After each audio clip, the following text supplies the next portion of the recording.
Hello everyone, I hope you're doing well. I'm just going to go through a little bit of release work with you today. So we're going to take two balls and we're going to come onto our back and we're going to place them on the top of our shoulders. Just make sure that when you set yourself up you've got enough room behind you. We're going to take our hands behind the head if possible, or you can take them above the body, or you can take them up towards the ceiling. That will change what kind of pressure you get on the shoulders.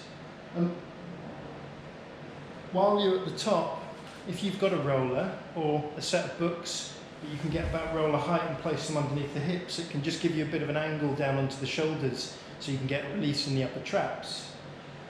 You could roll back and forth here. You could just stay in a certain spot and just let it release.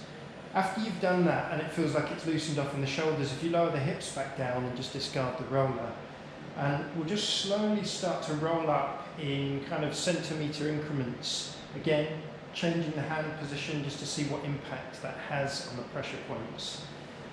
We'll just basically do this same thing, rolling bit by bit, all the way down the back. You're trying to stay either side of the spine, so you're not on the spine itself, you're just releasing the muscles either side. And we'll go all the way down until we get to the pelvis.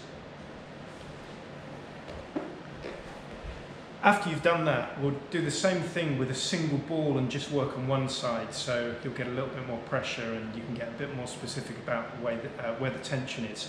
And of course, when you're doing two balls, you'll get to check and just take note what side's feeling tighter on what point.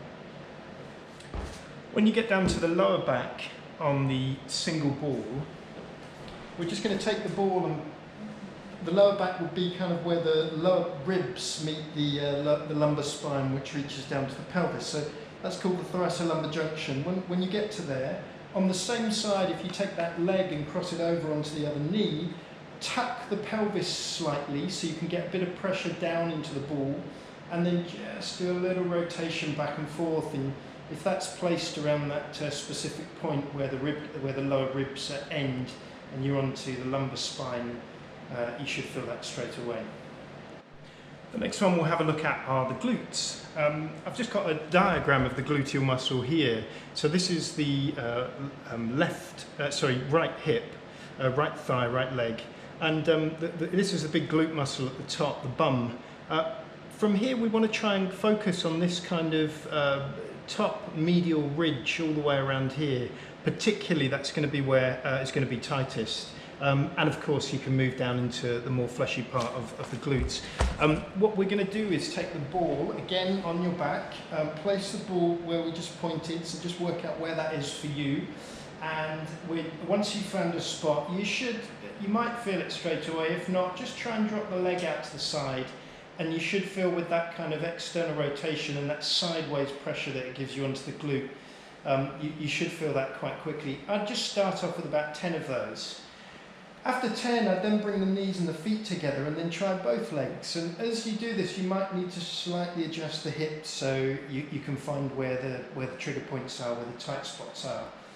After you've done about 10 of those, you could then come on, straighten that leg out and kind of come onto your side and just kind of move about a bit so you can find exactly where it's feeling tight.